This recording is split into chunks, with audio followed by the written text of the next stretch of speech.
Hello, everyone. I'm Joan Kerr, and welcome to WorldCanvass from International Programs at the University of Iowa. Our topic tonight is Women, Hysteria, and Medicine. Our exceptional panel of guests will take a multidisciplinary look at the history of hysteria, and through this investigation of hysteria, I think we're likely to learn a lot about how attitudes and perceptions of women, gender roles and expectations, and acceptable expressions of sexuality have changed over time. But before we begin our conversation, I'd like to mention that we're coming to you from the Senate Chamber of the Old Capitol Museum, one of the Pentecrest museums on our campus, the University of Iowa. Our production partners are UI-TV, the University of Iowa Pentecrest Museums, KRUI Iowa City, and Information Technology Services. This program is being recorded for statewide television and radio distribution over UI-TV, Iowa Public Radio, and KRUI-FM. It will also be available, along with all programs in this series, as a free podcast on iTunes. Hysteria has a rich and problematic history. While hysteria is no longer considered a valid medical term, it was once thought to be a disease of women with a wide array of symptoms, including headaches, nervousness, excessive expressiveness, and malaise. By the late 19th century, hysteria had come to refer to some level of sexual dysfunction. In tonight's discussion, we'll zero in on the 19th century in Europe and America, a time when diagnoses of hysteria simply went through the roof. And we'll use the prism of art to launch our discussion. A university theater production of the play In the Next Room, written by Sarah Ruhl, will open in February, and the creative minds behind this production are here with me on stage. So happy to have you all here on a busy night. I know you have a rehearsal a little later on, and you've had a photo shoot earlier in the afternoon, so thanks. Just next to me here is Meredith Alexander, who's the director of In the Next Room. Thanks, Meredith. Oh.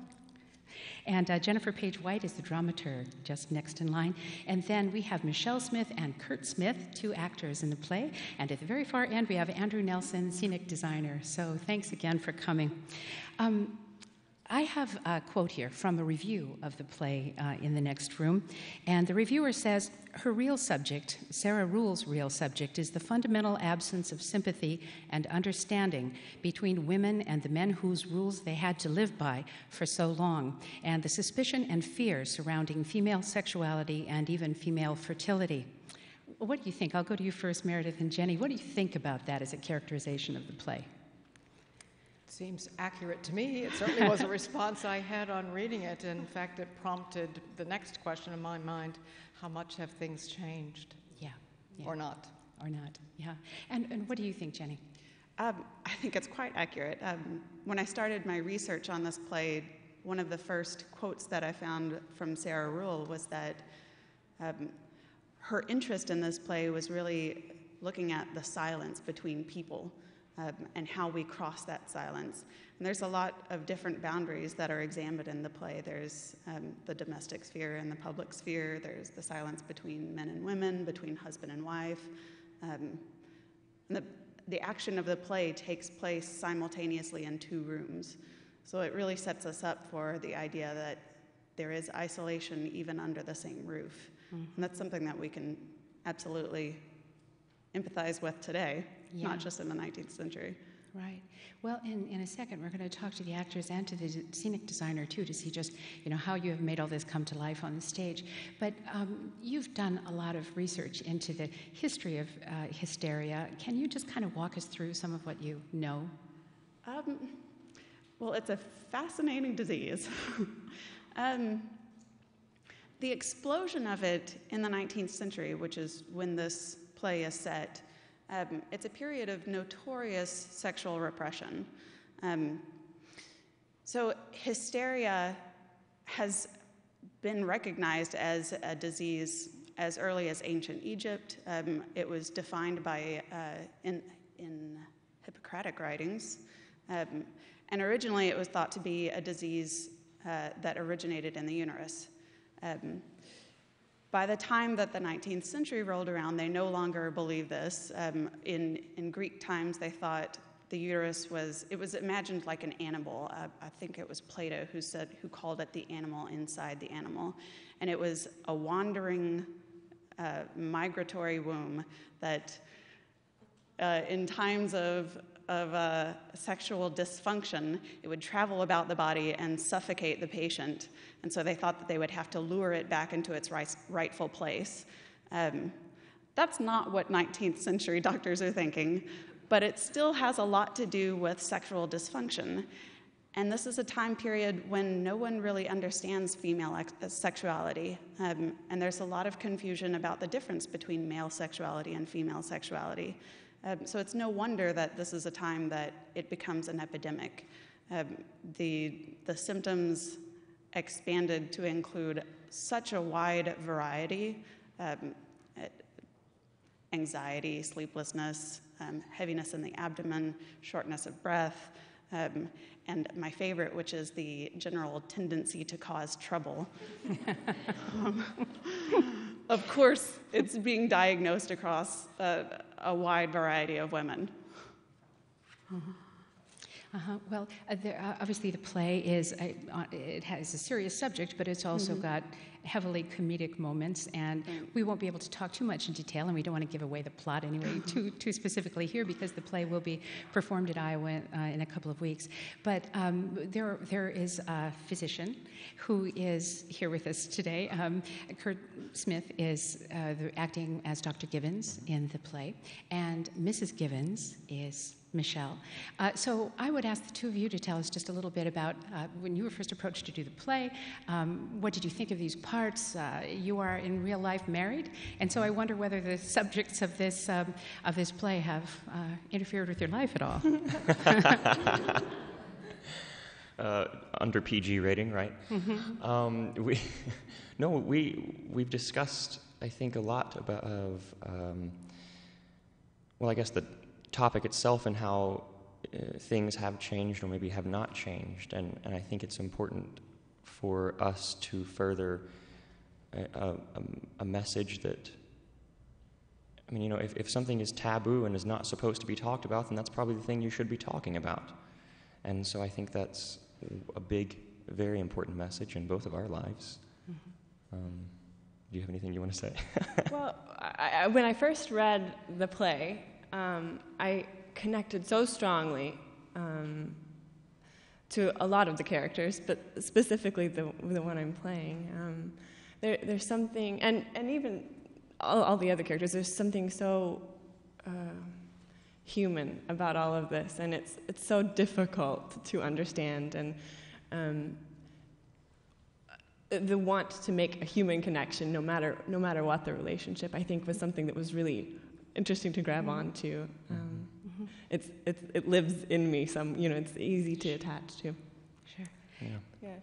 Well, and it's true, isn't it? I mean, we may think we've come a long way since the late 19th century, but within a relationship, it's very difficult to talk about the things that someone is somehow dissatisfied, maybe can't even put it into words, but there's something going on, and you look for ways to talk about it and still maintain the relationship. Yeah.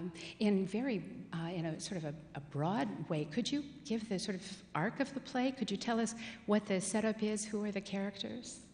Either Meredith or Jenny? This is what a dramaturg does. Well, the action takes place primarily between Dr. Givens and his wife.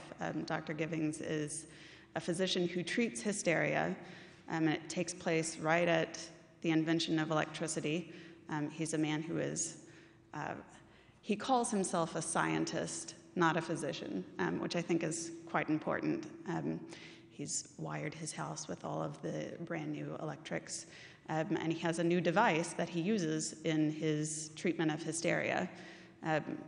Of course, his office is in one part of the house, and Mrs. Givens lives right in the same part, but divided by a wall.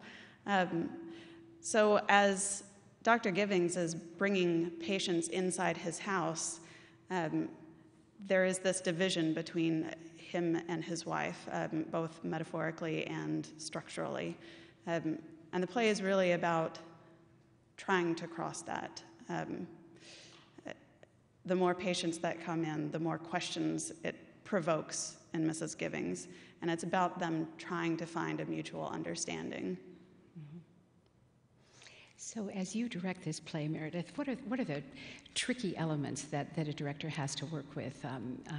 You've got a limited space there on the stage, and it sounds as though at least you're saved in one respect because this takes place in 2 rooms and you don't have to do dramatic changes. But you still have to create a big house around what we just see as a dividing wall. I think the actors feel that the action of the play, a well-written play, the language goes from something that sort of has a contemporary inflection that's recognizable and familiar to these sort of poetic passages, and that helps. It keeps your interest, and while some of the time there are no dramatic things happening there with this world, there are interesting things to look at. The doctor's office is filled with all that 19th century new technology. Mm-hmm. He has the latest. He invents new things. I think we can relate to that kind of drive today. Mm-hmm. And the interactions never stop. The doorbell rings every few minutes. Mm-hmm. There's something happening, changes all the time. It's very forward-moving and has a variety of small climaxes. Yeah. What was the inspiration for you to pull this play out of the many plays you could do? Why did you want to do this one this year? I think because I was when I read it, and I'd read it before, I read it, and I think it's the thing I first said. I just thought, I don't know that we've come all that far. Certainly in women's reproductive rights and in employment and various other social, political areas, but there seems to be a dynamic of struggling to figure out relationships and getting further away, in my view in my life, of intimacy, that it seems harder and harder to find that. And I don't mean just sexual intimacy, but any intimacy on a daily basis. One of the designers that was part of this team admitted that she actually prefers to text than call somebody. Mm-hmm. And I thought, that's what's going, I mean, there are different eras and different ways in which we avoid or protect ourselves from that contact, and that's what's going on there.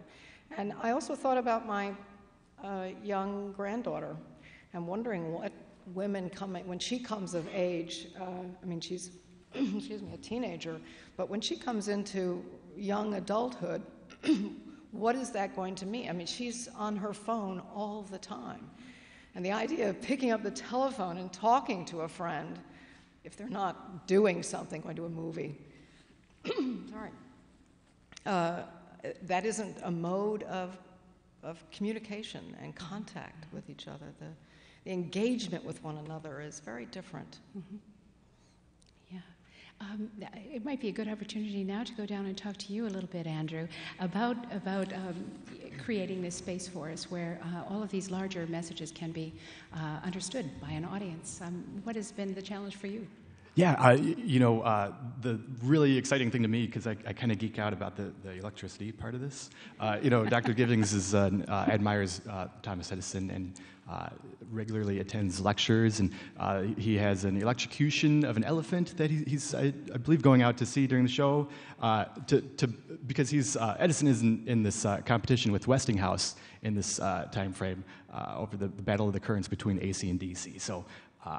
In this household, Edison is winning, but there's all this electrical wiring that we have on the set that is kind of an overlay over everything, and it powers all of our sconces. You see the power that comes to these things and other devices in the house. So that is overpowers kind of I'm kind of biased by it, by that. So a lot of my research went into when the electrical socket was patented. Is it going to be accurate to have certain types of components on stage? Or are we how can we push those boundaries of our time frame? Right. Right. So lots of exciting research. I'm sorry.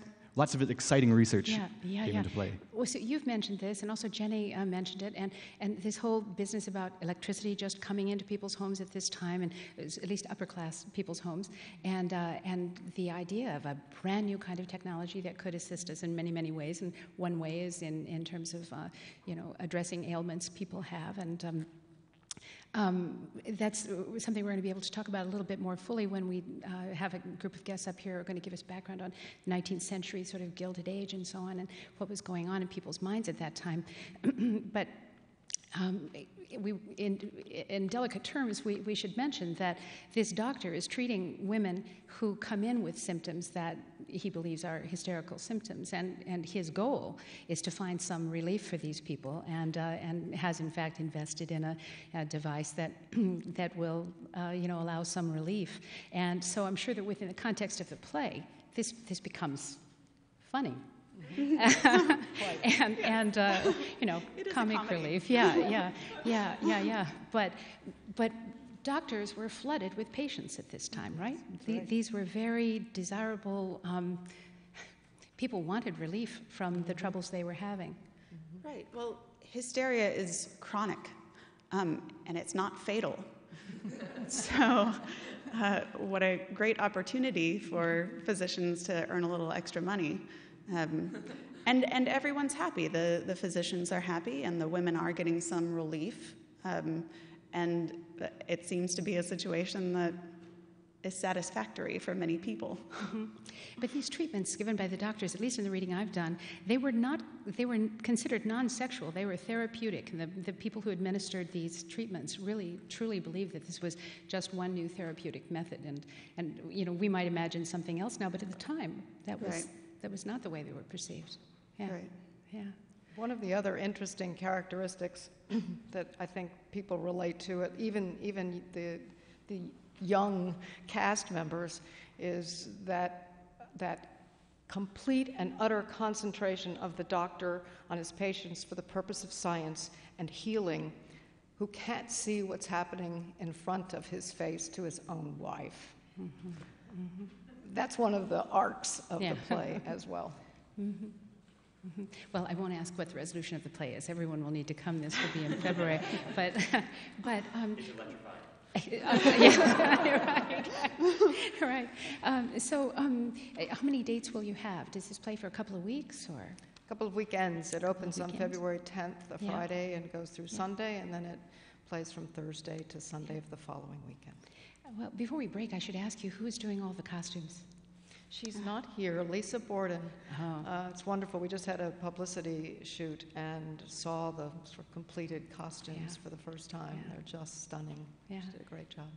Well, you mentioned, I think, a little bit earlier that some of the language sounds like sort of modern-day language, which is one of the things I think Sarah Ruhl is known for. She can place a piece in a period and yet relates very directly to contemporary times.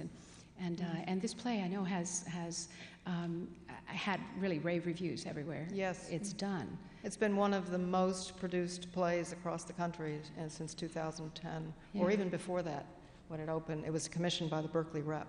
Mm-hmm. It's done very well. Is there any other play from another era that you can think of that sort of attempts to handle these issues, not this particular setup, but handles these issues between men and women, gender roles and all of that, similarly or I've directed two different versions of A Dollhouse. The Ibsen and Ingmar Bergman did a script in which he stripped away all but the main characters. He called it Nora. And it takes place in a setting with a sort of paneling like a legal chamber with just an isolated island of a floor in the middle and a Christmas tree. And at the time that I directed Dollhouse, one of the graduate students, I mean, she was in her late 20s, came to my office and said, "This is my marriage. This is a contemporary woman." And I see a different take on that struggle in the constructions of how we're supposed to be as women and men. And there's a related struggle, or maybe even the same struggle, and a different picture of it in this play. Well, and the relationships between the women in this play must be interesting as well, because the one woman is played by you, Michelle. Mm-hmm. You belong in that house, you are part of that house, and yet there are other women kind of coming and going for these various treatments, and you have encounters with them. Yes, absolutely. And I think there's an interesting sense that this is my house, but the women coming in have access to something that I don't have access to. So a lot of the interactions are about trying to get that information and trying to put all the puzzle pieces together for myself. So there are some really interesting interactions and some really touching interactions. I'm trying to get it all sorted out. Yeah.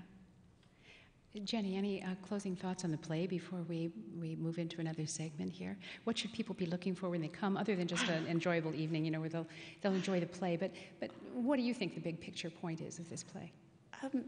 I really do think that it's a relevant social question and something that's worth investigating in our lives today about mutual understanding and about the interference of technology in our lives, and how that affects intimacy, both on a sexual level and just in regular personal lives. The story is as much about women learning about each other as it is about a husband and wife learning about each other. Yeah. Wow. Well, thank you all. I know you have to rush off to your rehearsals and so on, but thank you for coming. Meredith Alexander and Jenny, please stay with us. I'd like to have you in the next segment. And Michelle Smith, Kurt Smith, and Andrew Nelson. Thank you very much. Appreciate it. Thank you.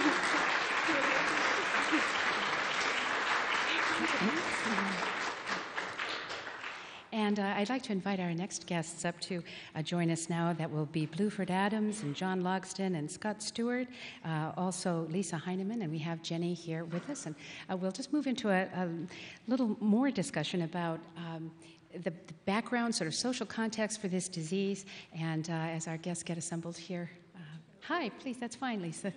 I'll just introduce everyone.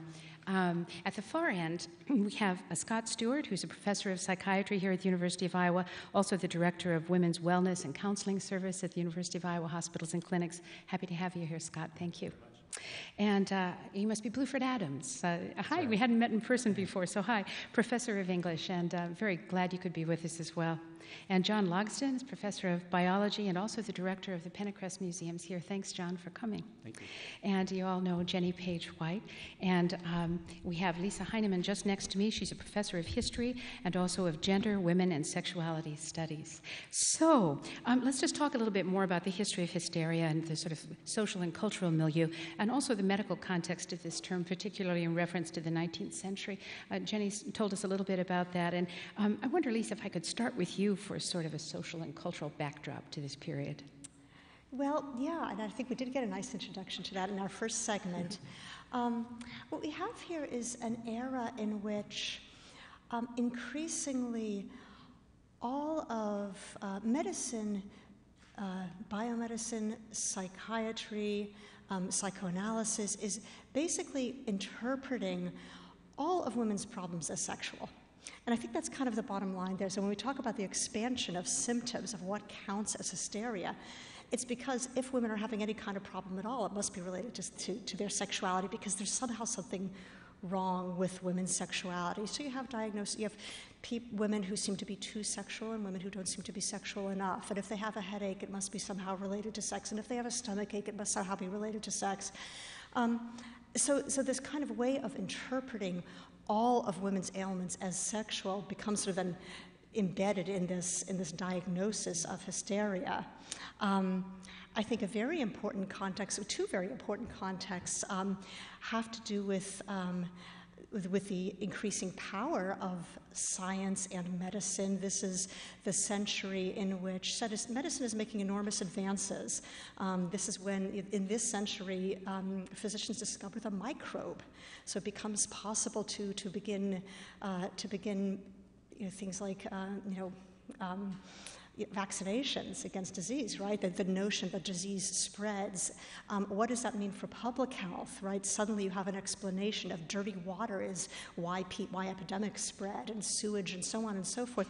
So medicine becomes very, very powerful in a much broader realm of questions and problems that societies face, combined with industrialization, the concentration of people in the cities. So again, there's a kind of a complex here of new problems and science being able to answer them seemingly in ways that they hadn't been able to solve social problems before. And then again, we also have the very important development of a kind of the modern social system of social classes having to do with the industrial era, where class identification is in many ways tied to a sense of what is proper sexual deportment. If you want to belong to the middle class, it doesn't just mean having a certain amount of money in your bank account. It also means having a certain kind of sexual deportment, a certain kind of domesticity, certain kinds of gender roles.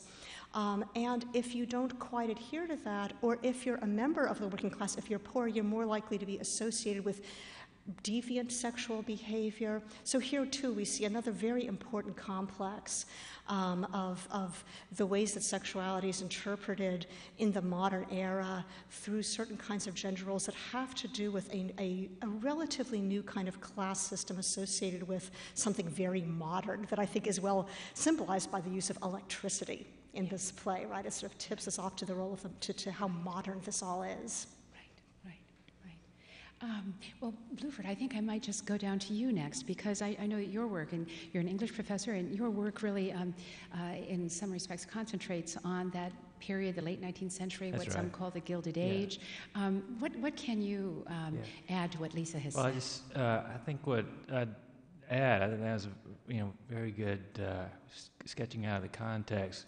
What I'd add would just be anxieties, particularly among these gynecologists who are diagnosing hysteria in women, anxieties about middle and upper class women's sexuality. You've got declining birth rates in many parts of the country, particularly the U.S. North, and you've got women getting better educated and going into professions in ways that they hadn't before. And so there's a sense that women are casting off their traditional domestic role, and that the fear about hysteria is part of a broader fear that women are simply are not following their traditional role, and it kind of melds with a general sense that women are being selfish, being narcissistic. That really is what the hysteric is. She's, as these physicians diagnosed her, she's selfish. She won't do what she's supposed to do. She won't listen to her doctor.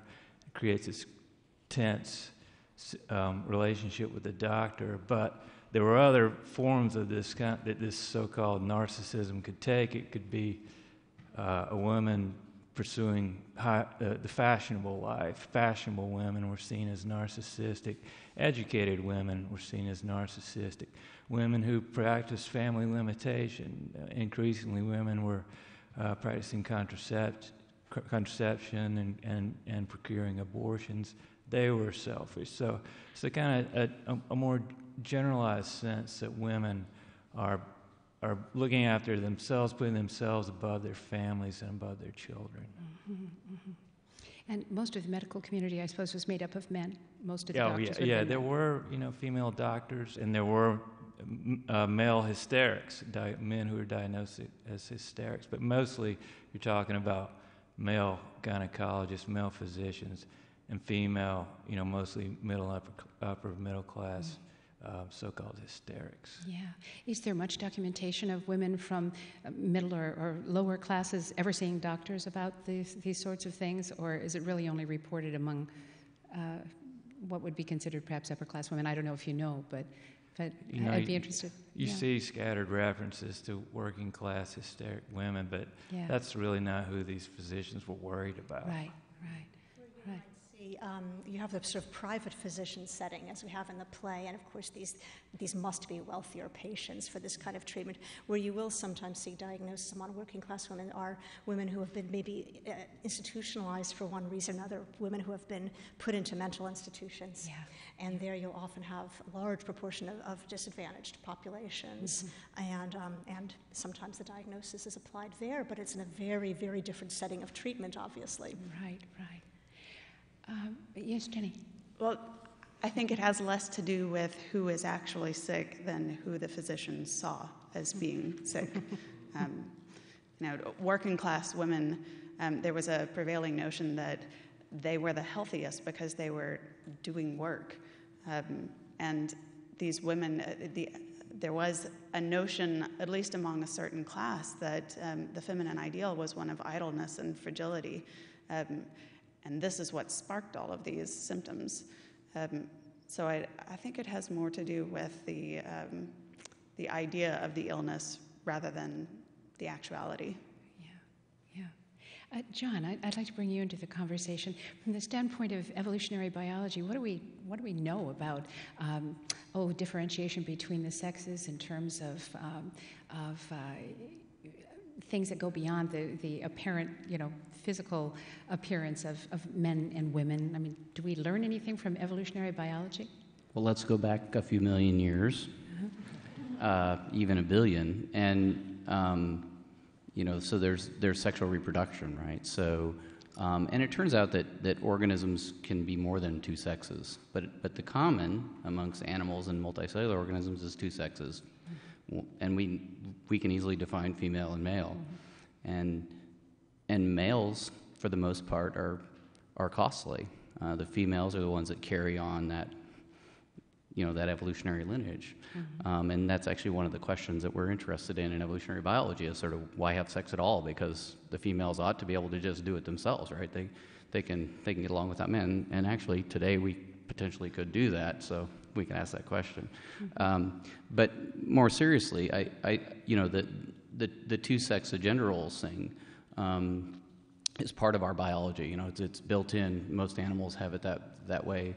And so the thing I've been thinking about, listening and reading the play, actually I read most of the play in preparation, is this sort of distinction between sexuality and reproduction. I sort of study sexual reproduction. I sort of put them together, but in fact, sex is there for reproduction, and at least for us, and probably for most organisms, there's sort of an implicit sort of built-in way that sexuality is a part of reproduction. You want to do it, right? And so that pleasure, that neurobiology is that sexuality, and we know in evolutionary biology that the raison d'etre of certain things isn't necessarily the reason for things to persist.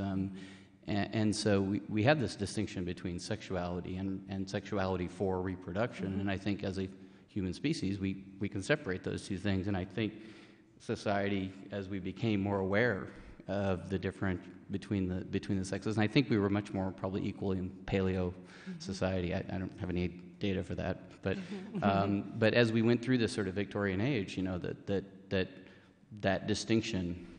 Wow, there's sexuality, there's pleasure involved in that, and so I'm not a scholar of the culture, but clearly those things are tied together in terms of the reason for reproduction. Right. Well, Scott, so let's go to you then. You're a psychiatrist, and you also look after women at the center at the university hospitals. What I know that you don't consider yourself an expert on hysteria or the 19th century, and we'll be talking a little later about what scientists know now, but what is your understanding of the way medical doctors came to differentiate the problems women might be having from those men might be having, and psychiatry beginning around this time is a serious science. Can you tell us something from the medical point of view about this period? Well, first of all, the discussion's been fascinating. As you mentioned, I'm not an expert in the history of it, but we treat a lot of women. The clinic actually specializes in treating women during pregnancy and postpartum. So much of what we do actually involves sexuality and reproduction, and I've had an interest in somatizing disorders too, which we might touch on a little bit later. One of the concepts I'd like to throw out, based on my experience, and this would have relevance to both men and women, is differentiating between disease and illness. And if I can draw a couple of metaphors or comparisons, perhaps. I think disease, it's not a necessarily consensus opinion, but amongst physicians anyway, disease is largely understood as having a pathophysiological basis. You can see something wrong, either by exam or under a microscope. And illness, in contrast, involves biological factors, psychological factors, social. Recently, I think we've been adding spiritual and cultural factors too, obviously of relevance to the discussion. But one of the things that's been really fascinating to me is a recognition, just in hearing other people comment, that we need to understand illness in a historical context as well. that has relevance to both men and women, because I think people, for various reasons, become distressed. Sometimes this involves sexual functioning, a disease state. Much more often, though, I think it involves illnesses, which may also include disease, but have much more psychological, social, cultural factors involved with them as well. Mm-hmm. And that would be true of both men and women. Yeah. Well, we're talking a little bit about the medical, the social, the cultural context for this experience in the late 19th century of hysteria. And it seems to me that one thing that must have gone back to the beginning of time, continues until today, is this discussion of what the difference is between men and women. Why can't women understand men? Why can't men understand women? This sexuality and reproduction is one part of that, but are we any closer to having, do we understand anything better today, truly, than we ever did? Is this going to be an evolving discussion and reconsideration as long as humans are around? Well, in a real way, we do have competing interests, but men and women have biologically competing interests. Sperm are cheap, eggs are expensive, and that's it's a glib rule, but to some extent that actually drives that biology. It doesn't mean that we as sentient beings have to live and die by that rule, but that there is a biology there, and maternal behavior is adaptive in large part, right? Yeah. Because the female has brought that child in our case to fruition and invested a lot of energy, whereas in our species the male hasn't done a heck of a lot to get there. Now in our species we actually have parental care, right? So there are advantages, but there are competing interests between the sexes, and that differs among species. Yeah. Do you happen to know? Yes, Scott. I was going to add to that, too. I think we do have a vastly better understanding right now of physiological processes and reproduction. There's no question about that, even down to a genetic and cellular level. The illness process, I think, is what's still not clear, and of course that's tied into cultural values and history as well. Right. In the late 19th century, there was a sense that the female reproductive system was so much more complex and took so much more energy than the male reproductive system, just in developing and in just maintaining, that women were, their uteruses really were their destinies in a way that, obviously people don't hold that view today, but that's obviously one place where I think we've got a better understanding of how things really work. Right. Well, and also mortality while giving birth. I mean, it was a very different situation 100 years ago, 200 years ago than in many parts of the world it is now. Yes, Lisa. Well, I think one thing that we do know we're much more aware of now are the ways that social and cultural contexts, as well as economic contexts, can shape the way these biological differences are lived and are interpreted.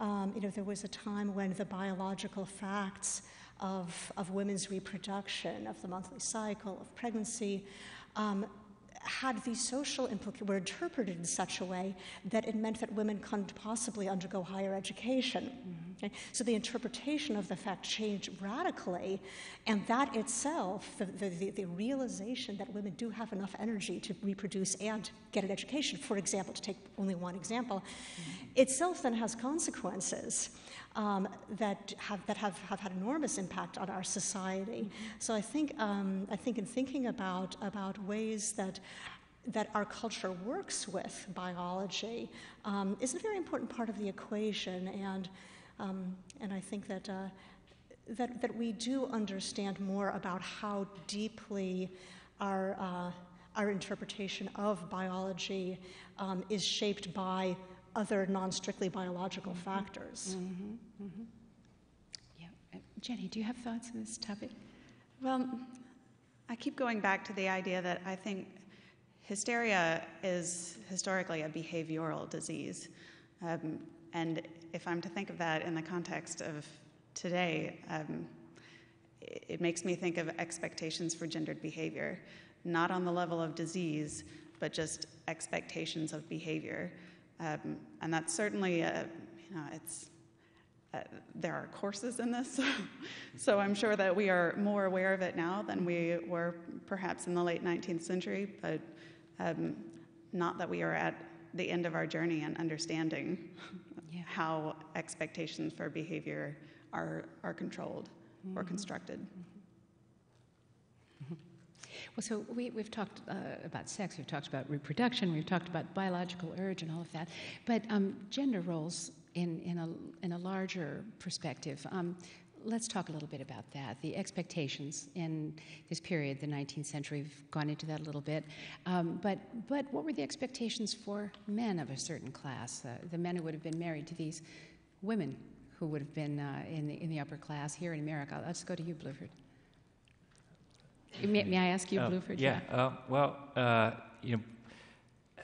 Just there's still a strong sense. You still had a strong sense of gendered spheres at this time, although that was being transgressed in all kinds of ways. Among all classes, including among these the middle and upper classes who were creating this kind of crisis around hysteria. So, I mean, it was,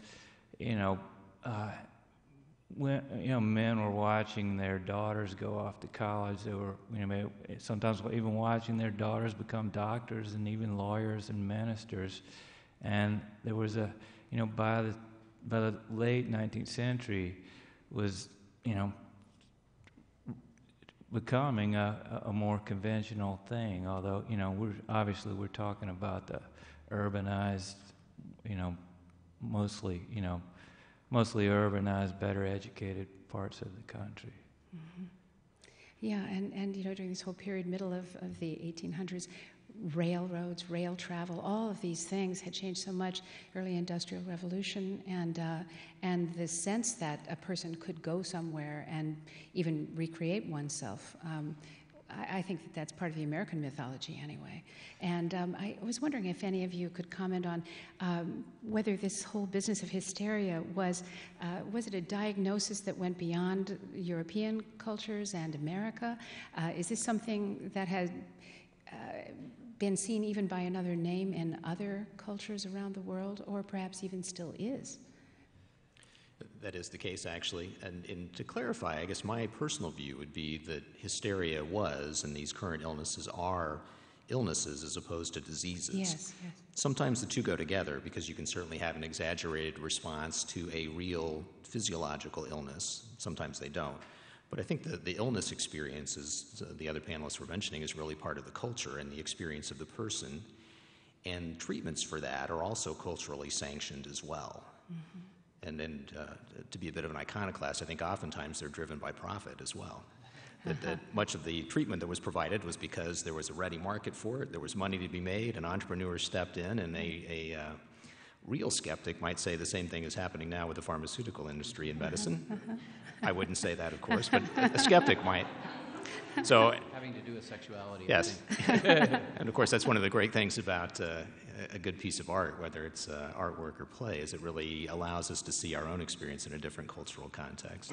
But my view would be that they are really illnesses, which may encompass disease, physiological problems, and you do see that in many other cultures, sanctioned in different ways.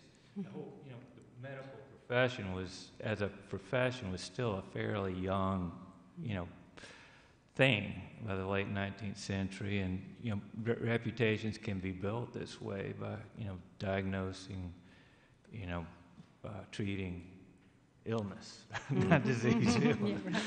I also like the concept of the doctor as a scientist, and I think that drove that home. Actually, there was this clear sense in which he was a scientist, and I think you'd want to define your physician as a scientist right away these days. And so he had a real strong sense of his knowledge and his role as moving the frontiers of knowledge.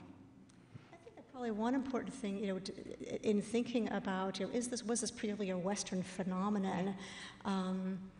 Is of course to keep in mind that much of the rest of the world is colonized by Western powers at this time, and just as there were the interpretation of sexuality was weighted in terms of, that is, to have bourgeois class status. You had to display a certain kind of sexuality, and it was easy to slur the working class as being overly promiscuous, and that was sort of a convenient way to remind yourself why you were doing better than they were. Similarly, it was certainly very much more, rather than sort of thinking about hysteria in other contexts, colonized people's sexuality was simply conceived as quite a different thing, quite primitive, savage. There are a number of different variations of how that's articulated. But again, the notion, I think, like you said, of the fragility of sort of the bourgeois Western woman in the era of industrialization is also kind of counterposed to a kind of so-called natural, savage, perhaps more healthy sexuality, but also associated, again, with being politically dominated, with not being part of the modern age. So again, it's very heavily contextualized in terms of what European, the same people who are thinking about medical treatments also open the paper every single day and read about empire, and they have uncles and sons who are in the British Civil Service serving in India. This is all very much part of their lives as well. Yeah. And one thought of it, if it's okay to throw out for comment from other people too, again, from a medical standpoint, it seems to me that literally within our own lifetime, the first would be prior to that, but within our own lifetime we have had two of the most significant medical changes, I think, having to do with reproduction and sexuality that I can think of in history. The development of birth control pills. So for the first time in history, women literally had a method to control their own reproduction, which I think is one of the most significant events in human history, frankly. And the other one, which you alluded to before, would have been a bit earlier, but that becoming pregnant is no longer viewed as being a potentially fatal condition, and it was, as short a time ago as a century ago. So I'm curious about, from other people, how those factors play into your understanding of sexuality earlier and then how we're dealing with it now.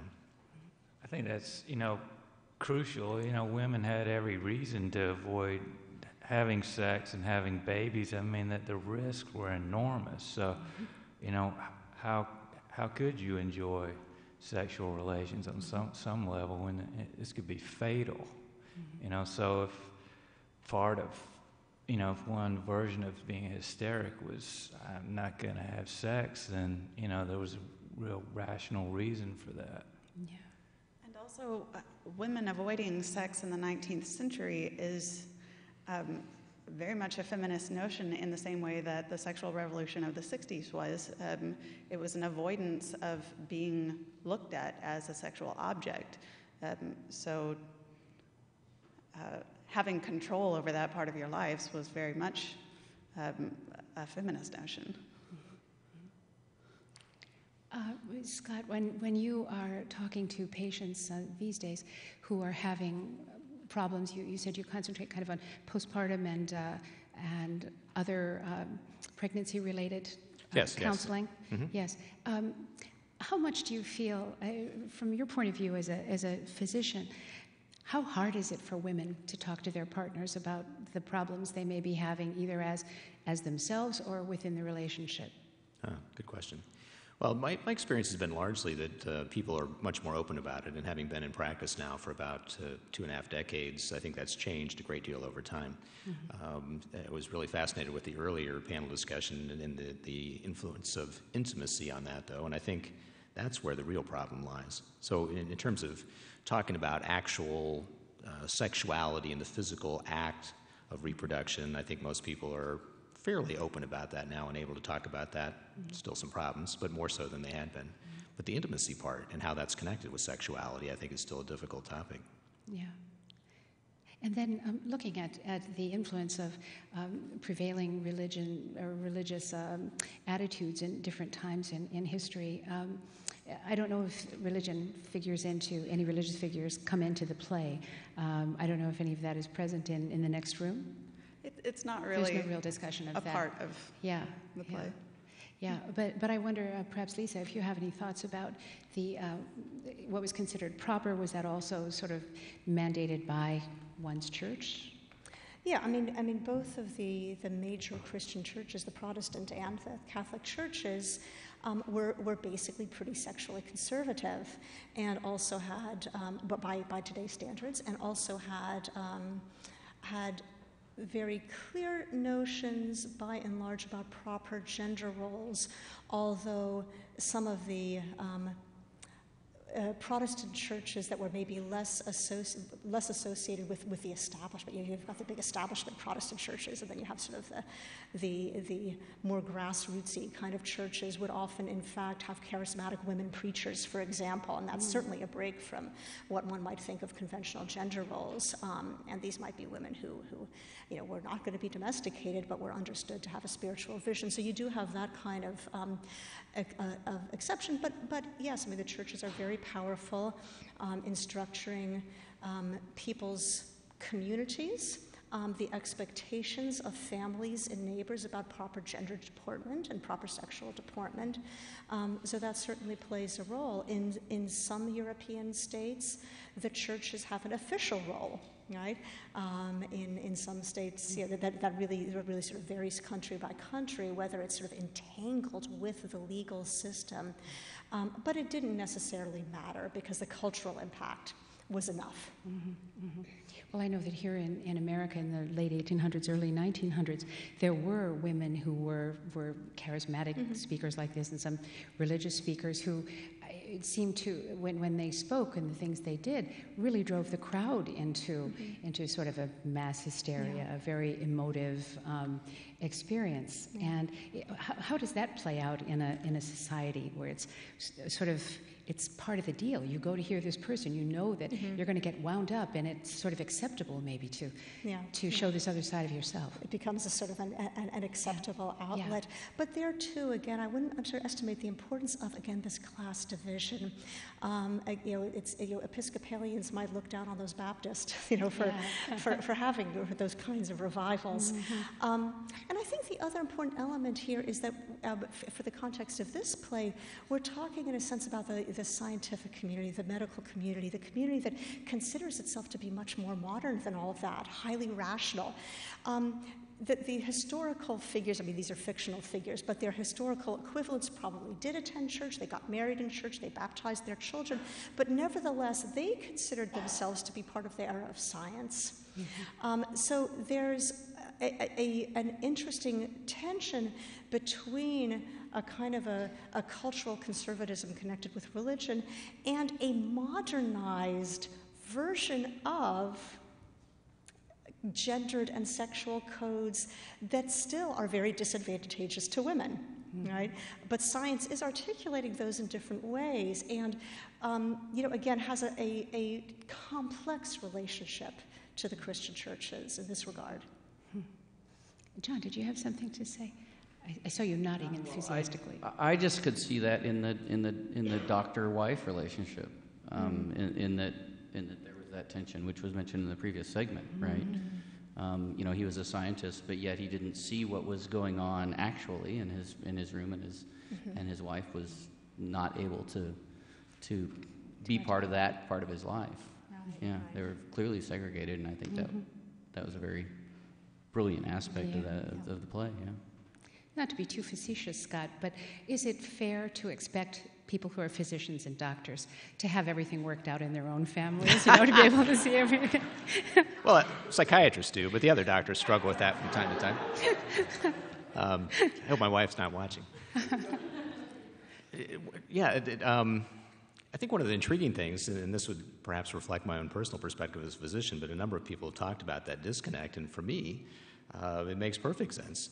That somebody who was a physician and was trained in that way, and you're one of the first things you learn in medical school, of course, is to maintain appropriate boundaries with patients, maintain ethics.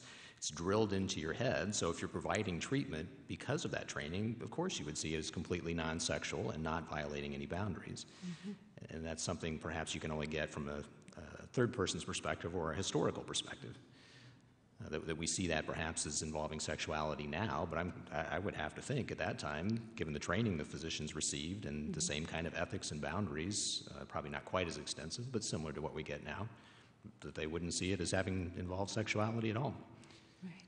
So that for me, given my training and the way that physicians are trained now, that split is not good. It's not a good way of doing training, but it makes perfect sense. Yeah. One of the things that we want to mention delicately, but mention nonetheless, was that with the advent of electricity in one's homes and so on, the particular appliance that this physician was using became something you could order out of the Sears catalog. It became something that many families or individuals purchased for, relief of symptoms in their homes. And I believe your article in the paper indicated that a full decade before irons and what was the other one you mentioned? The vacuum cleaner? Vacuum cleaners and irons. Technological, electrical appliance invented. Yeah. Yeah, I mean, that says something for the fact that people felt that they had a need, were interested in finding this relief in their homes, and became aware of a solution to one part of this problem. And Lisa, are you ready to say something? Well, I should say that there's evidence that the appliances were marketed. What we don't know is how much they were actually used. Yeah. And we don't know by whom they were used. We do not have a sense of how many doctors actually purchased these things and used them with their patients. We don't actually know that. The difference between advertising culture and consumer behavior is something that's worth keeping in mind. We don't actually act like automatons in response to advertisements. So there is this very interesting history of the marketing of small electronics for therapeutic uses and so on and so forth.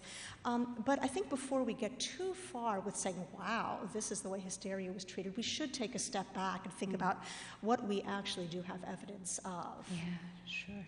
Sure. I just was in San Francisco. There was an exhibit on Houdini, and went to see this exhibit. It was very interesting. Lots of newspaper articles there about, at the time, early 1900s, late 1800s, there was a great interest in seances, reaching people beyond this world and so on. It seemed it was a very curious time. People wanted to, I'm sure, and probably throughout history, when someone loses a loved one, they look for some way to communicate.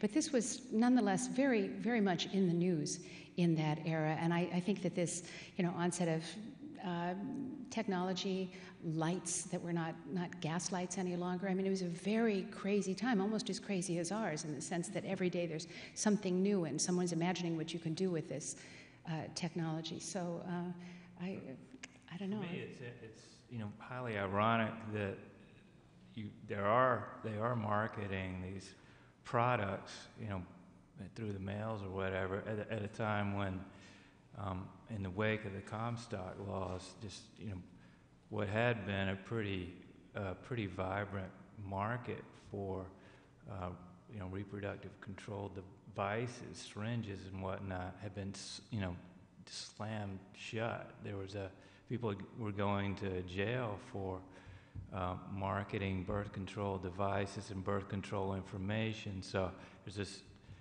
that sits really, kind of strangely alongside the news that they're marketing these devices that nobody here will name, and the devices that will go unnamed. And the obscurantist marketing continues today, right? Yeah, right. Back massagers and the like, so. Yes. I had one other comment, if I might, and that's from a medical standpoint. It just struck me that there actually is a similar phenomenon going on right now. It has nothing to do with sexuality, but it's the marketing of medical marijuana. People throughout history become distressed. They look for ways to relieve that distress. The culture, sometimes science-based, but comes up with some kind of sanctioned way to relieve that distress. Mm-hmm. And if there's a demand, there are people out there who are going to market it and try and make money off of it. And that, in fact, is happening with medical marijuana at the moment. And I think it's another good parallel because we're struggling with the culture, culturally and religiously as well, about how to manage that. Yeah. Well, this has been fantastically interesting. Thank you so much. So Lisa, we'll call you back later on, and thank you, Jenny. And John, I'll see you a little bit later up here. Bluford, if you could just hang around, I'd appreciate it. And thank you, Scott. We'll see you later as well. So please say thanks to our guests.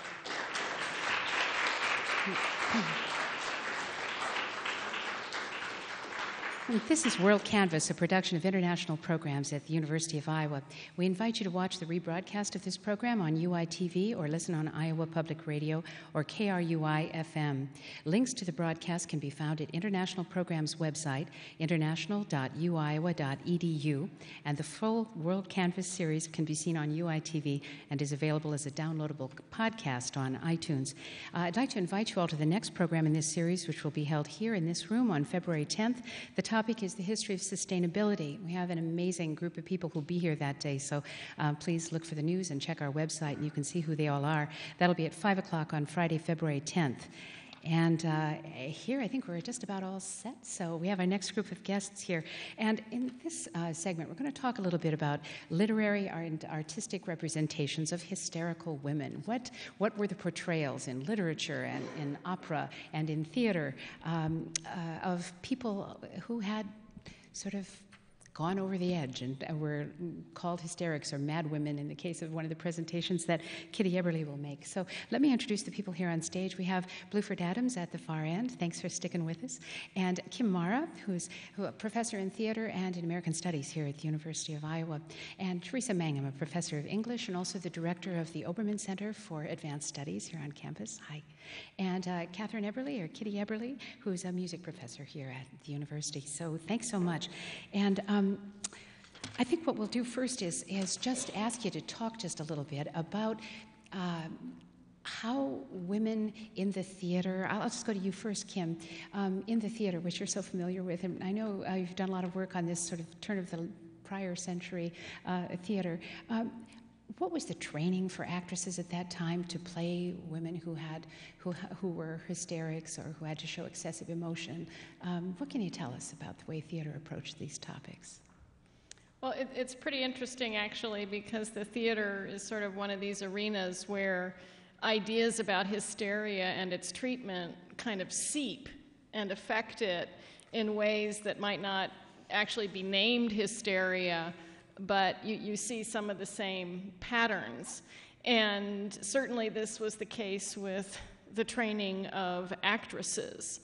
And actually, if we look a little bit at this history, it sheds kind of an interesting light on the whole question of what did the women who were going to the clinic that's represented in the play think was really going on, and what sort of social camouflage might have been at work to sustain that. So the example of actress training is going to give us a little different angle here. And the key to understanding the approach to actress training goes back to something that was raised in the previous session that I think Lisa Heineman was talking about, that women's emotional production, and if you're going to act, you need to emote, that was understood as coming from the womb. In other words, as coming from someplace deeply embodied and sexual. So this predates the modern kind of Stanislavski-based tradition of actor training that's psychological. Okay, so now we've got a situation where we have to get the emotion out from somewhere deep within the body. And the first kind of formalized approach in professional acting training schools was highly physical, based in the techniques of a French guru named Francois Delsarte. And it involved a lot of calisthenics. And for actresses, one of the favored calisthenic exercises was swinging.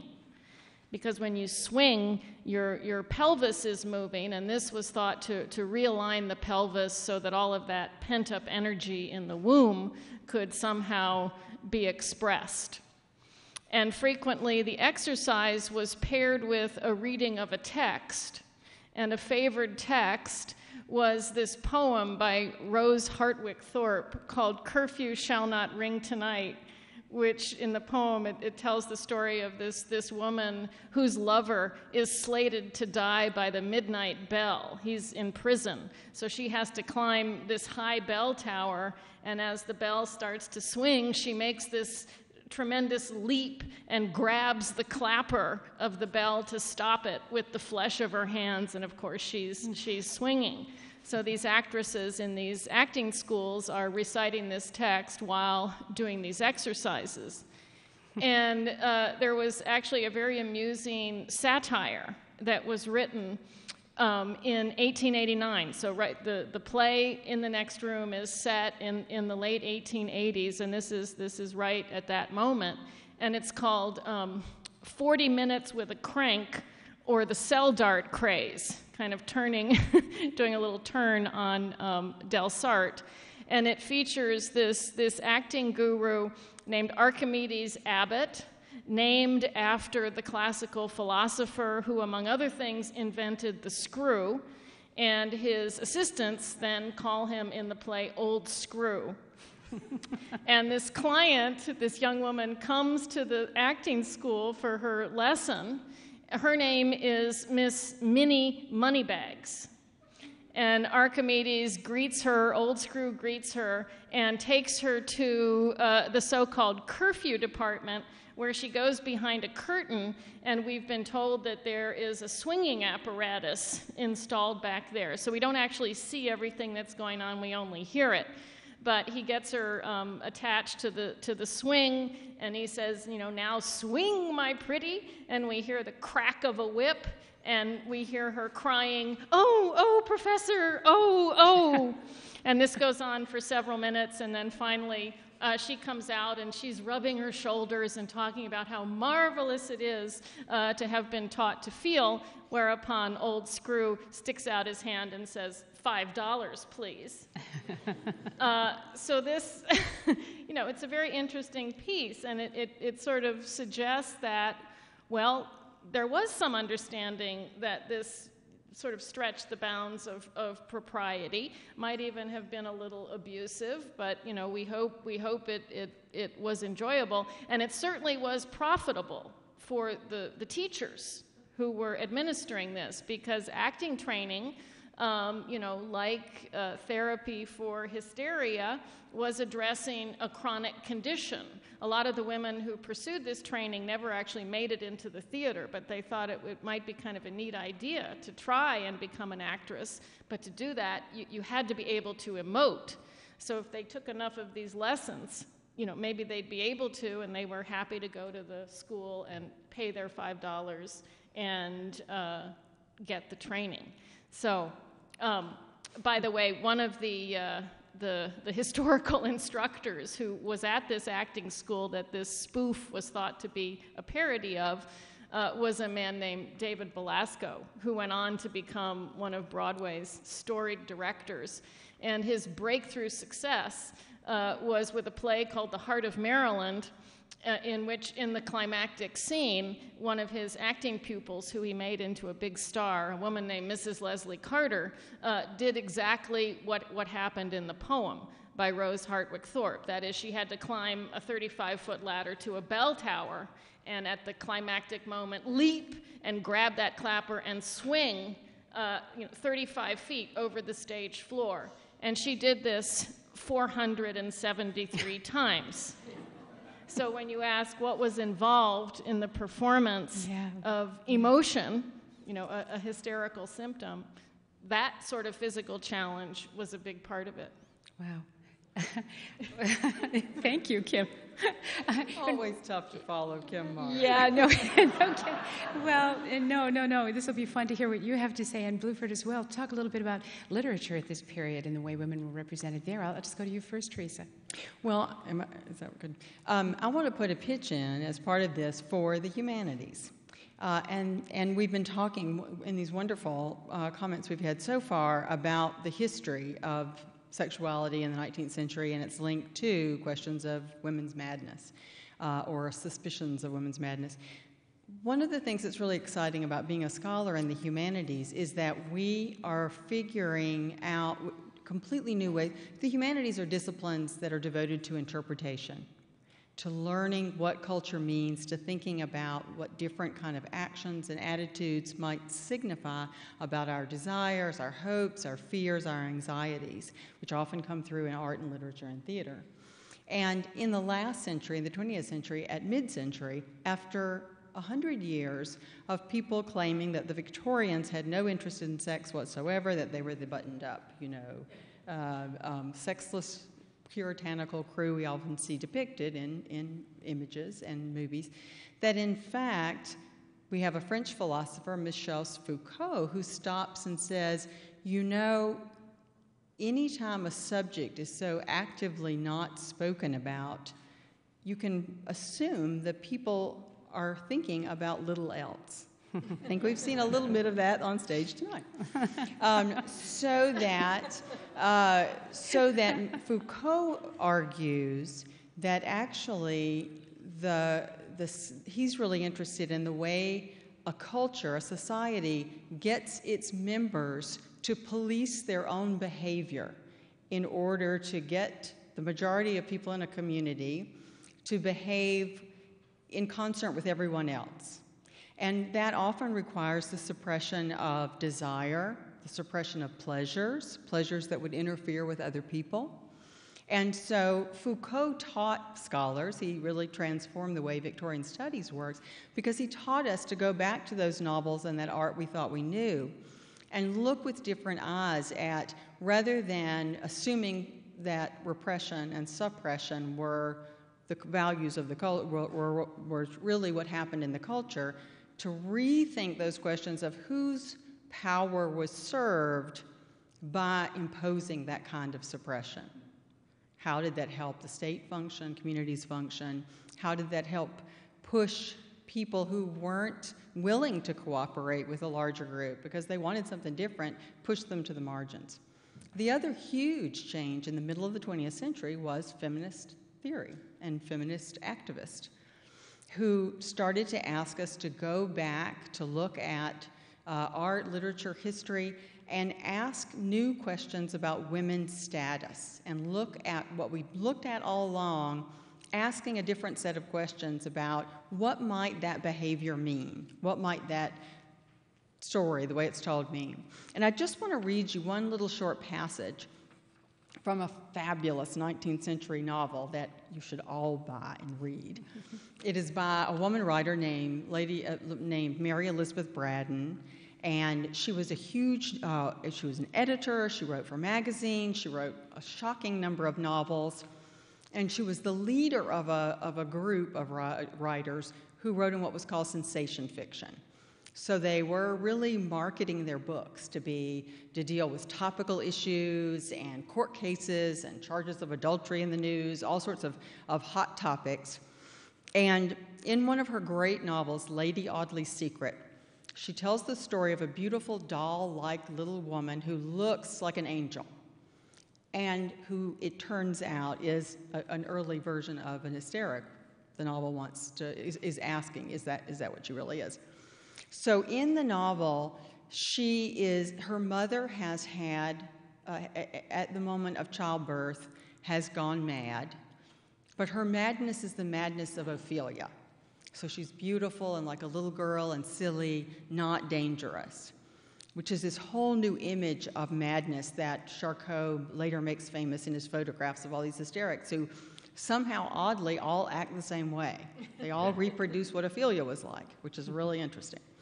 But in this case of Lady Audley, there is they think she has murdered her husband.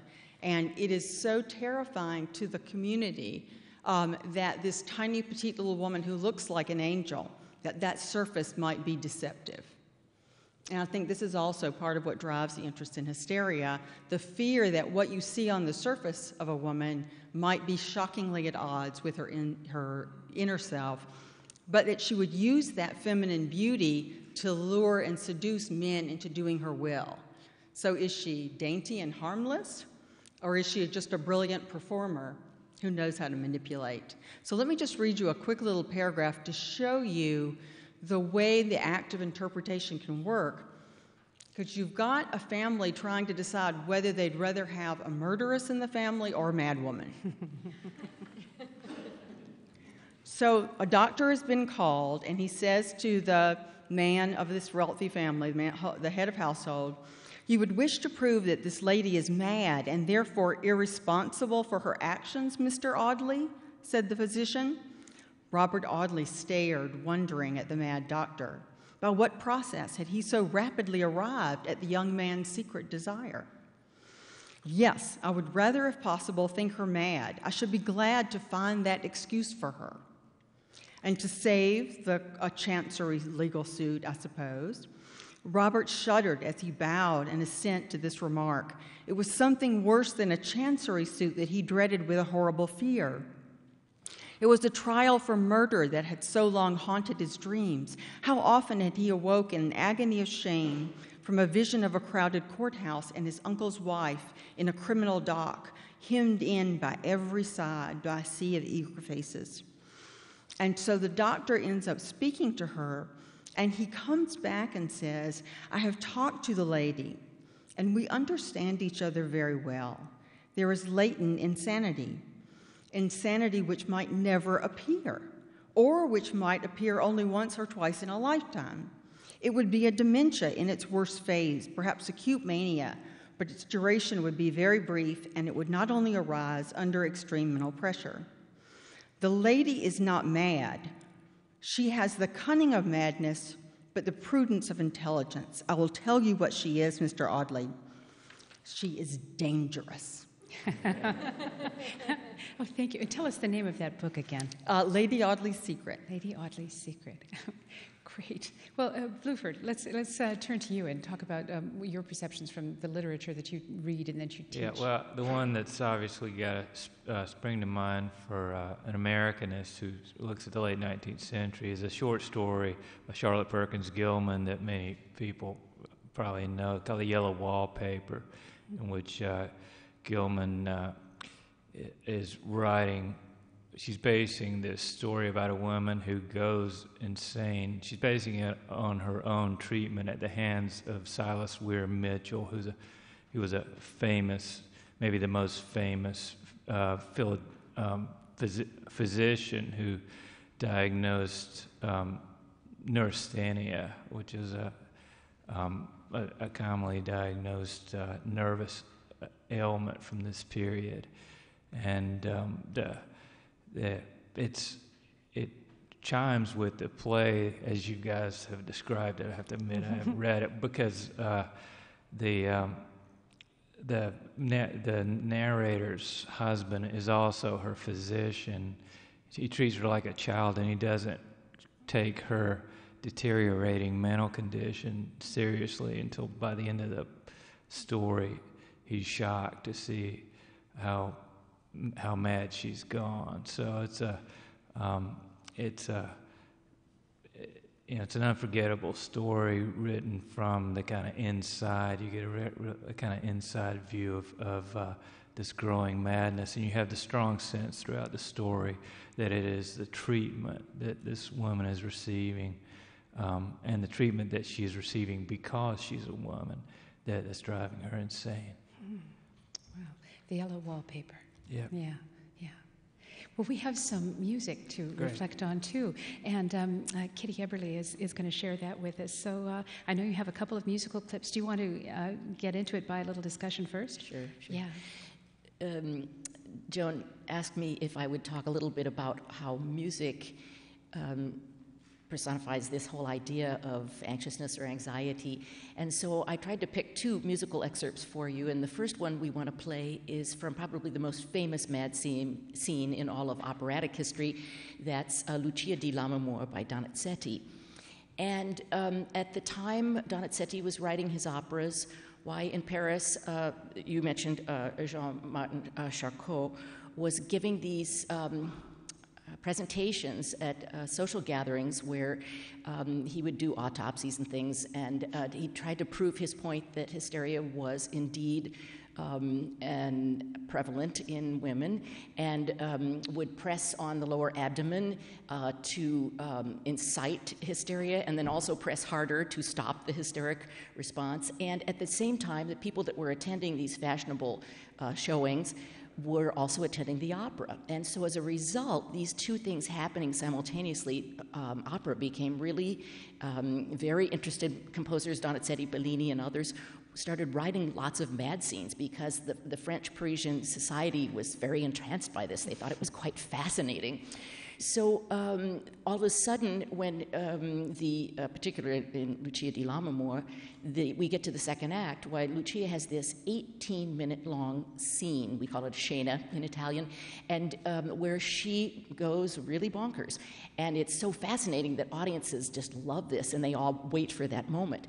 And in this musical excerpt we're going to hear, we'll hear Natalie Dessay singing. She's one of my favorite actresses, singing actresses, because she is such a fine actress. And what's fascinating in the Donizetti setting of music, to try to show you how anxiety might be portrayed in music, for me, is it sounds so lovely when you hear the opening of the scene, because it starts out slow and she's hallucinating and the flute is playing in the background and so forth. But as the scene evolves, it starts to go faster and faster, and she sings lower and higher and louder and faster, and it is portrayed in quite an interesting way. So we'll play this first excerpt, hearing Natalie Dessay singing the end of the mad scene from Lucia di Lammermoor. Thank you.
So it's sort of the musical equivalent of swinging from the clanging bell. Exactly.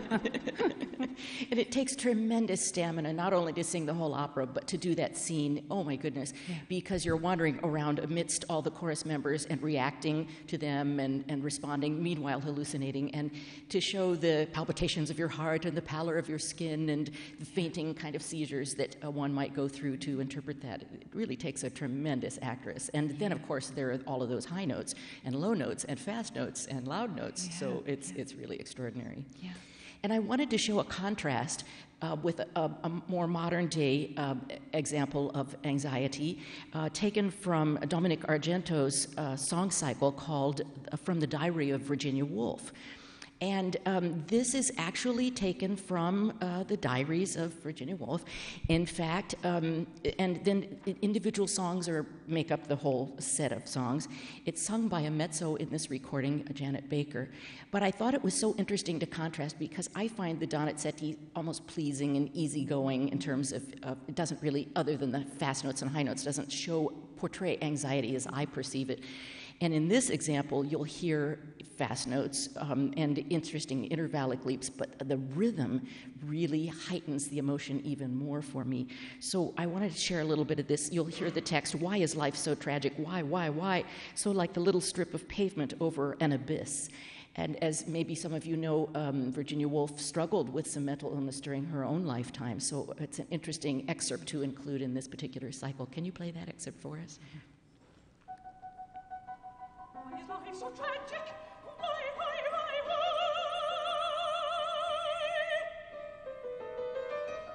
So like a little strip of pavement over an abyss.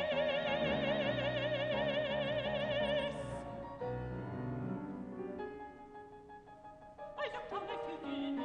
Why? I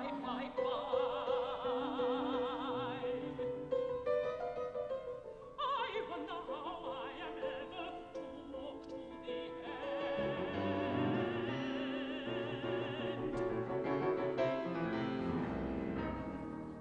But why do I feel this? Now that I say it, I don't feel it. Now that I say it, I don't feel it. The fire burns. We are going to hear the beggars of the earth. It lies all about me. Why? I can't keep my eyes shut. Why?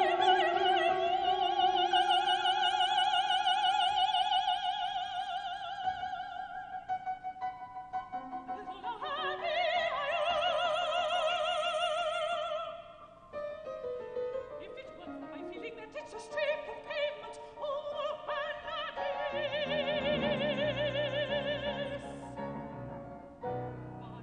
Why?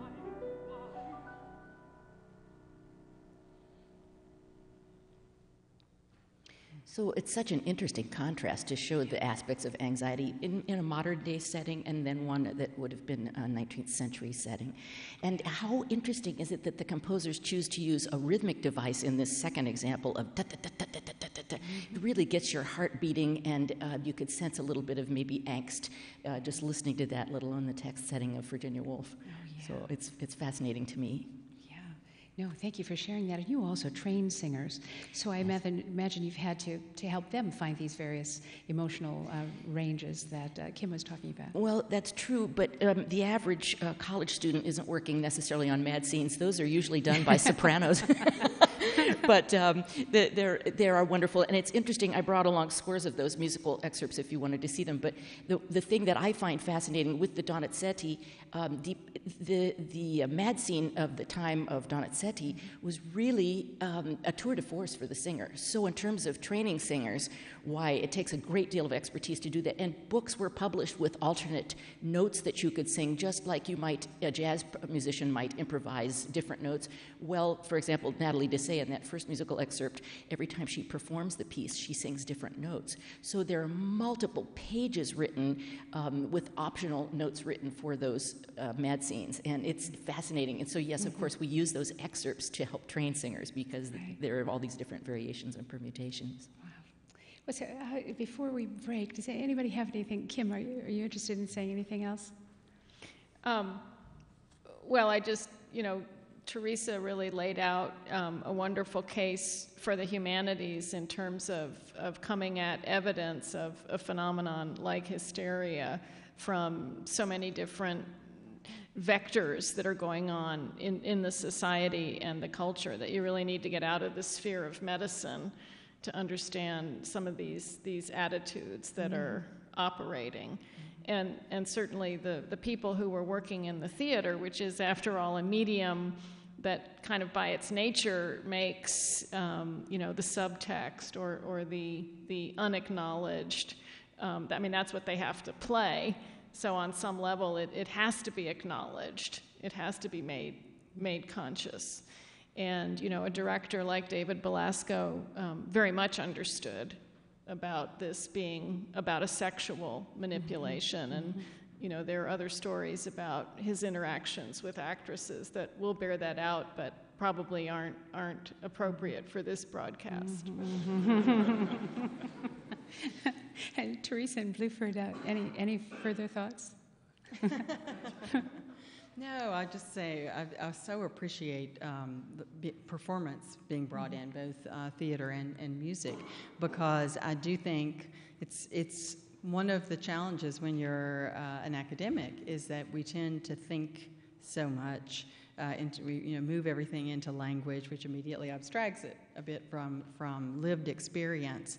And I think with topics like hysteria, it's so critical to maintain some I don't even know how to say it very, very carefully, but to maintain the awareness that analysis must take into account embodied experience, that you just cannot abstract from feeling, from emotion, from physiology, the questions that are raised about appropriate gender roles, because so much of what our education does to us, in a way, is to distance us from the body.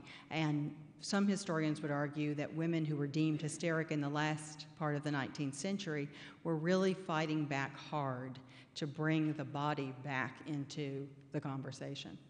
And there were actually those two wild extremes of treatment. I mean, from what you were talking about with the yellow wallpaper, where she was basically... The rest cure, yeah. Yeah, I mean, she wasn't supposed to be active, to vigorous swinging. Yeah. And another one was horseback riding. I mean, that was actually prescribed. And a little incidental fact about In the Next Room is that the play is set in a quote-unquote resort town like Saratoga Springs, New York. Saratoga, of course, being the historic seat of horse racing, but there was also a long tradition of recreational horseback riding that a lot of moneyed women partook of when they went there, and that vigorous motion in the saddle, is kind of akin to swinging and would get the circulation going. So it's just striking that hysteria was thought to have these wildly diverse symptoms and also treatments. Yeah. And to this day, you can go to Saratoga Springs and plunge yourself into this 1930s mineral bath, ice cold and bubbling away, and that is supposed to take care of all your problems. I'd rather ride a horse. And Bluford, anything further from you? I can't add anything to that. Yeah. Well, thank you all so much. This was just wonderful. Thank you, Kitty. So Kitty Eberle and Teresa Mangum and Kim Marra and Bluford Adams. Thank you so much. Appreciate it.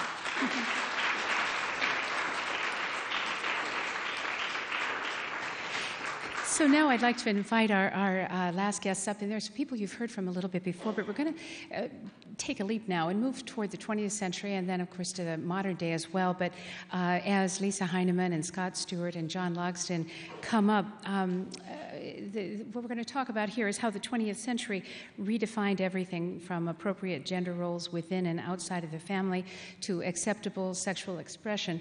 And then, we want to also look at the evolution of medical science and what kinds of knowledge was gained during the course of this century to sort of take us to where we are now. And obviously a big topic, but let's, I have something special I want to get to with Lisa, but let's first talk about the 20th century and medicine, perhaps. Let's start there, because how about if I start with you, Scott? From the time we've been talking about 19th century up until today, obviously there's been so much done in the fields of psychiatry and every other kind of medical endeavor you can imagine. How do you feel that what we have been talking about in the 19th century is reflected in current practice, or how much has been discredited? Well, I think much of what has been talked about is relevant, certainly in understanding the cultural context and historical context. But as I mentioned, I think there's a number of examples that are pertinent right now. We still have difficulty, and I particularly like the comment about the humanities being an interpretive field. I think we need more of that in psychiatry and medicine generally, and acknowledging that we also interpret. Yeah. So over time, there's certainly been more and more of a recognition of physiological states that cause what I had mentioned or labeled before as disease as opposed to illness, but we still interpret illness. A good example of that, very concrete one, would be when somebody comes in with symptoms of pain or headache. We don't have any good way to measure that. And as a physician, you have to sit across from a patient, or if they're on the examining table standing next to them, and gauge whether that pain is appropriate or not. And that is an interpretive function. It's not often acknowledged that that's the case in medicine, though, that we do those kinds of things.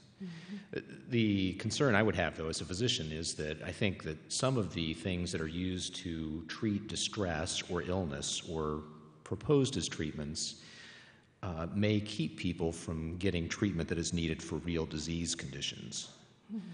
And so we need to be very careful about making that distinction, too. And I think as we discover more and more things that have a genetic basis or for sexual functioning and a hormonal basis, that it's really critical that people get appropriate evaluation for pathophysiological disease, and that we keep a pretty clear distinction between that and illness, which, again, I think is heavily influenced by culture and what's sanctioned in terms of treatment.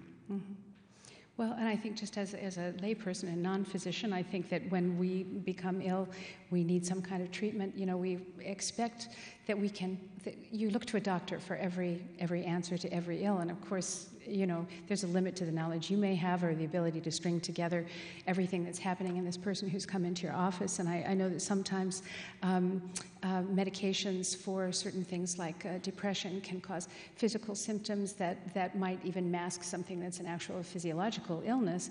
But because someone's being treated for one problem, there's a side effect that, you know, it must be very, very hard to sort through it all and see what exactly leads to what. Oh, yes. And I think generally acknowledged now, which is a very good thing, I think, in medicine, that nearly all physical diseases cause psychological distress as well. Yeah. And if you have cancer, for example, it's a pretty distressing diagnosis. If you're faced with diabetes, which is pretty clearly a disease, there are consequences to that in terms of lifespan that you have to deal with, change in diet and so forth. If I might, one of the more interesting examples I think recently had to do with the diagnosis of what's now called premenstrual dysphoric disorder, which certainly is connected with hysteria, potentially physiological functioning and sexuality. It's pretty clearly demonstrated that there is a physiological basis to those symptoms. And by premenstrual dysphoric disorder, I mean physical symptoms and also psychological distress that some women have premenstrually. There's a pretty clear physiological basis to that. There are treatments available for that as well. But there was a real controversy about whether or not that should be a diagnosis and whether it should be included in the medical manuals as a diagnosis as well, because of the cultural implications of that, and whether that's part of normal functioning or whether, in fact, that actually is a disease process. So even in cases in which some people would argue there's a physiological basis, cultural experiences, gender role, history, plays a big role in whether or not we consider them to be diseases or not. Yeah. Thank you. John, anything that you can tell us about, you gave us a good idea of, many things related to sort of the early history of our knowledge of reproduction, sexual reproduction, and so on. But what's happened in this century in your field to sort of to clarify things that we haven't understood before related to these emotional and emotionally related illnesses? In preparing for this, I spent a lot of time reading popular science, and I couldn't help but pay attention to a paper that just came out a few days ago where there was a meta-study. So I'm going to say this with regard to our changing landscape of knowledge that we always are dealing with as scientists. It got a lot of press. The G-spot doesn't exist. So the Grafenberg spot, which has been talked about a lot and in terms of women's sexuality, and I think there probably are some cultural aspects, related to its sort of the popularity of the idea, et cetera. And I don't remember, maybe you can say when it sort of came about, but a series of studies were put together in a sort of meta-analysis, and the conclusion was it doesn't exist. And that may be shocking at some level, but I think and they sort of admitted that maybe it could, but there's no evidence for it. But when you think about the developmental aspects of the differences between men and women. Mm-hmm. There was sort of the G-spot was sort of this special set of neuronal endings that a female would have.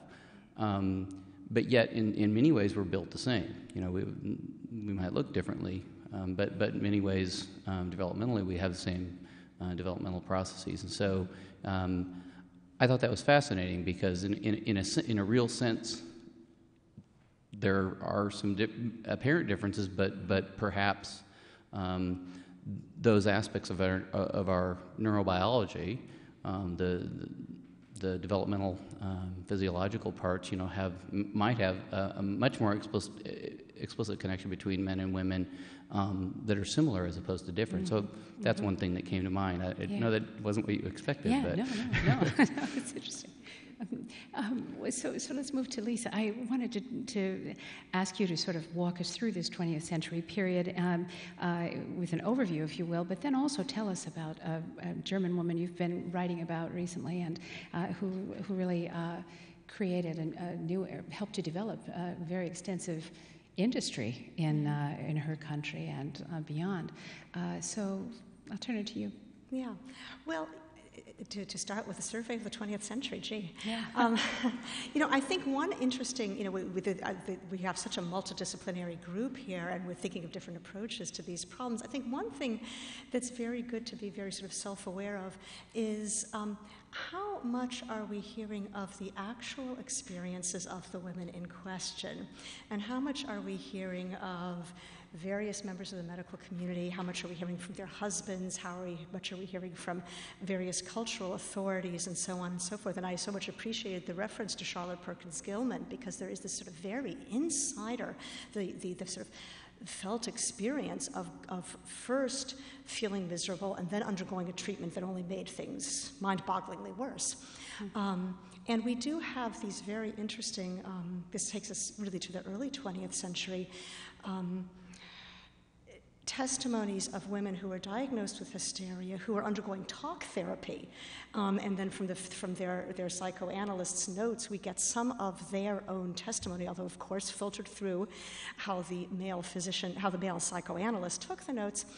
But one thing that strikes me when I think about this is that you sometimes have women saying, "Why do you, Mr. Psychoanalyst, want to make this all about sex? I've got some problems here, but the only thing you're asking me about is my sex life and my sexual development and so on and so forth." And these are interesting cases because these are women who are, in a sense, able to look critically at that and say, you're setting up the terms of the question in a certain way. But of course, you also have many, many women who are diagnosed, and in fact, they're coming to physicians because they're unhappy for some reason, because they feel, or because they have physical symptoms. Quite often, they'll have physical symptoms. But they themselves are, they're taking the language of the experts, and the experts are saying, gee, if you have these symptoms, there must be something going on sexually. So they themselves adopt this language and try to interpret their own symptoms that way.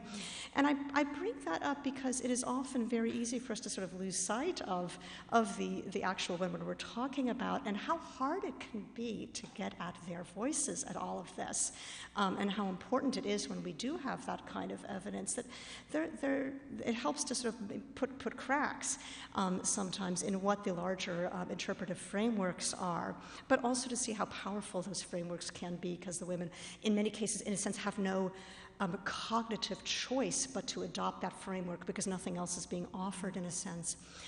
Over the 20th century, I think one thing that's very important to emphasize, it happens in the 19th century, but it continues in the 20th century, is, of course, medicine itself. Medical professionals aren't monolithic, right? And we talked about the difference between disease and illness models. You have medical professionals, psychiatrists and psychoanalysts would often approach these issues very, very differently. And over the course of the 20th century, those two professions develop in different ways. Freudianism becomes a very dominant motive in the American psychoanalytic profession. The psychiatric profession moves particularly in the last few decades, more towards a kind of a biomedical model, particularly the use of pharmaceuticals, right? So understanding that even medicine itself is hardly monolithic, I think is very useful here. And that battleground is played out in part over exactly the questions we're talking about. How to figure out what it is that's wrong with women, to put it bluntly. Whether it's this, that, or the other thing, how to figure that out. Is it some trauma in childhood that needs to be uncovered? Is it something biochemical? How to interpret all of this? And a significant strand of this 20th century history has to do with that battle sort of waging itself in various kinds of forms, both in the world of medicine, but also in this world that I'm going to get to now that speaks to some of my recent work, a book I recently published called Before Porn Was Legal, The Erotica Empire of Beata Uza. Beata Uza was really only one of many, many erotica entrepreneurs. So here's another arena in which a lot of this is going to play itself out. When people are sexually unhappy, men or women, they sort of think of where should I go? Should I go to my doctor? Should I go to my minister? Should I go to my girlfriend and ask her what she knows? Should I go to my wise grandmother? Who should I talk to? Who can help me with these problems? And people make choices about where to go, and one place they will sometimes go is the marketplace. Can I buy something that will help me? Is there a pill, a non-prescription pill I can buy that will help me? Is there a device? Do I need to read a book? Do I need to educate myself in some way? Is that the problem? Do I just not really understand the body? Is that my problem, perhaps? Maybe I had a bad sexual education. So what we have is this world of consumers trying to work their way through these questions, and the marketplace becoming a very important arena. Now, this has been an important arena, of course, for centuries. In the post-World War II era, in West Germany, which is the locus of my study, but there's a lot of communication among all Western societies on these topics. One particular entrepreneur by the name of Beata Uza eventually develops the world's largest erotica firm. When we think about the erotica industry today, we tend to think porn, right? We tend to think of what we would now call sex toys, although back then they were called sexual aids. But what's important to realize is that in the first several decades after the Second World War, as for the many decades prior, although pornography was part of this marketplace, it was only a very small part. And basically what entrepreneurs were providing were things that today are in some ways more often provided by medicine or the educational system. That is, the number 1 and 2 items in slightly varying relationships were non-prescription contraceptives and basic educational books that kind of told you how the human body worked. And the reasons these were sort of the core of the erotica industry is because these items fell under the same obscenity statutes as pornography did. So you couldn't go to your bookstore and learn this stuff. You couldn't get the basic sex education. Of course, schools didn't do sex education, and parents tended not to be very forthcoming on these topics. So you had, adults who were in unhappy marriages, understood that there was real sexual incompatibility, and that they just didn't know the first thing about how their or their partner's bodies worked. So they had to go buy a book. And where are you going to get a book? Well, you can't go to the bookstore because it's obscene. So you have these sort of niche marketers who find ways cleverly around the law. Same thing with contraceptives, of course, for families for partners where there are either emotional or economic reasons to be very concerned about having more children. That can kind of impinge on your sex life and your sexual happiness. This is a very, very serious issue. So you have marriages that are falling apart. You have enormous, in a sense, of what we might call sexual dysfunction that has to do with anxiety over pregnancy. But again, it's not that easy to come by contraceptives. So the erotica industry is, in a sense, fulfilling that function. At the same time, they're talking about why are people unhappy. That is, if you're a consumer, in, let's say, the late 1940s, 1950s, you yourself might, do I really want to order from these people? This is an erotica firm. Maybe this is smut. So the entrepreneurs have to overcome a lot of hesitation on the part of potential consumers, and they do so in part, and certainly the person I studied, Beate Uhse, was the exemplar of this. They do so by putting together catalogs that make you feel like you are embarking on a scientific endeavor. Okay, there's a kind of scientific legitimizing of this. The latest science shows that fill in the blank. Okay, so by purchasing from the industry, you're not buying dirty stuff. You're being modern. You're being part of a scientific world. But what happens then? Well, she's got to make her decision. Is she going to talk the psychoanalytic line? Is she going to talk the biochemical line? What are her explanations going to be for dysfunction?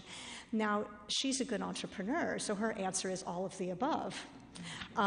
Basically, if you like this explanation, have I got a product for you? If you like this explanation, I've got another product for you, right? So it's in some ways a very sort of agnostic space, right, where everything is okay, everything is possible, and consumers here, in a sense, have the ability to sort of choose what explanation suits them best. Doesn't necessarily, it will indeed be the most helpful in the end. They might try a product and say, well, that didn't do anything for me, right? But the marketplace comes into a complicated relationship with a kind of science wars over how to interpret sexual dysfunction. And again, for huge numbers of people who aren't, in fact, able to get help from their doctors, they don't have psychotherapists, anything like that, the place they go is the marketplace, and that's where they're finding their answers. Oh, fascinating. So tell everyone again the name of your book, so if they'd like to. The book is called Before Porn Was Legal, The Erotica Empire of Beate Uhse. And the book is by Elizabeth Heineman. So thank you so much. I'm afraid that we're kind of coming to the end of our program here. I hate to wrap it up, but I want to say thank you to Scott Stuart, John Logsdon, Elizabeth Heineman, Lisa Heineman, and to everybody else who is on the program tonight. You've just been amazing. And let's, before I say my goodbyes, let's give them a hand, huh?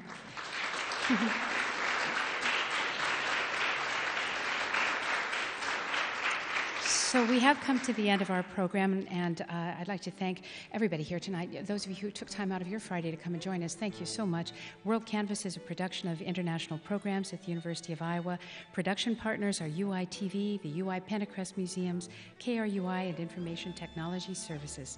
The program will be broadcast on cable services around the state, on the UI-TV channel, on Iowa Public Radio, and on KRUI-FM, and you can listen anywhere in the world to our iTunes podcast. More information is available at international.uiowa.edu.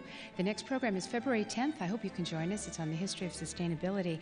And thanks to my colleagues in international programs, Caitlin McBride, Connie Shea, Christopher Clough, and Amy Green. And thanks, as always, to our UI-TV partners, headed by Mike McBride. So that's it for WorldCanvass. I'm Joan Kerr. Thank you so much for coming. Bye-bye.